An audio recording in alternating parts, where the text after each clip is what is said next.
Rendez-nous.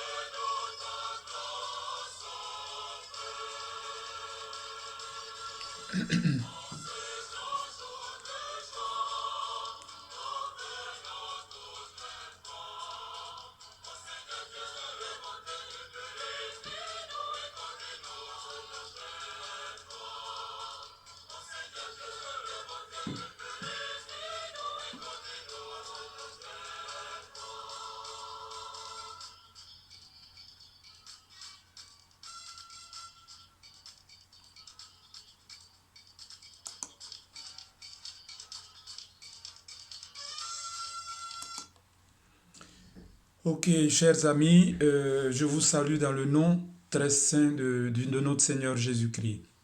Merci de nous prendre en ligne. Aujourd'hui, nous sommes au mercredi saint.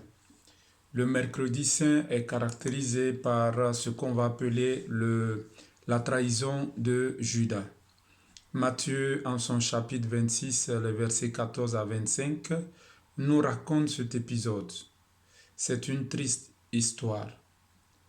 L'histoire d'un homme qui a été aimé. Cet homme, c'est Judas, parce que Jésus l'a beaucoup aimé. Il l'a appelé à faire partie de sa petite communauté. Et Judas avait un rôle très important pour Jésus. Et voilà qu'il sera trahi par cet homme. Et donc, si l'histoire est triste, Jésus la vit autrement.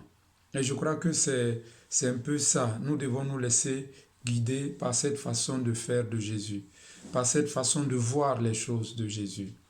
Jésus ne condamne pas surtout Judas directement comme ça, mais il nous invite à aller au-delà de l'acte qui a été commis. Souvent, quand on parle de Judas, on s'arrête sur le fait qu'il a trahi Jésus. Et je crois que Judas a commis un autre péché qui est encore plus grave, celui de ne pas, de penser que Dieu ne pouvait rien faire pour lui après qu'il ait péché, après qu'il ait commis cet acte. Il va se donner la mort, comme pour dire Dieu il n'a plus rien à faire avec Dieu et c'est fini. Vous voyez, très souvent on peut tomber dans cette façon de faire, de penser que notre vie, nous pouvons la gérer nous seuls, nous et rien d'autre. Le Seigneur nous invite à ne pas quitter la communion fraternelle, la communion avec lui, à rester unis à lui, mais surtout à reconnaître que lui il est capable de nous donner au-delà de ce que nous avons fait comme erreur. Dieu, de par sa miséricorde, il est capable de nous redonner la possibilité de marcher à sa suite.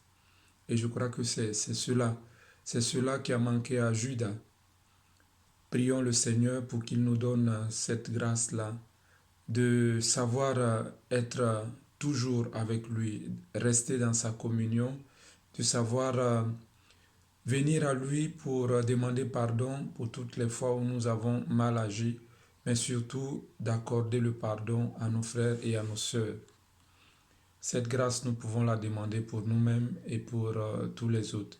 Alors nous terminons ce moment de prière avec une prière que je fais. Et puis bon, je vous donne la bénédiction. Aujourd'hui, Seigneur, je t'ai rencontré dans ma vie. Et très souvent, j'ai changé de route parce que beaucoup de choses m'ont perturbé. J'ai senti que tu avais besoin de moi, Seigneur, pour repartir de plus belle. Mais j'ai eu peut-être peur de me redonner à toi. Seigneur, ce soir, je suis là. J'ai vu tes yeux qui me regardaient et je suis resté triste parce que je n'ai pas su profiter de ton regard d'amour envers moi. Chaque jour, nous te trahissons, Seigneur, et tu t'offres pour nous. Nous te prions de nous pardonner. et de rendre nos cœurs capables de bénéficier de toutes les possibilités que tu nous donnes quand nous venons vers toi.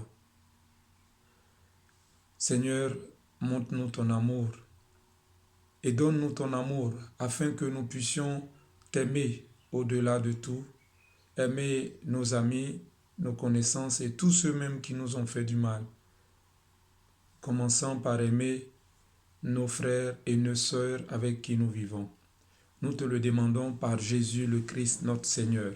Que la bénédiction de Dieu soit sur vous, au nom du Père, du Fils et du Saint-Esprit. Amen.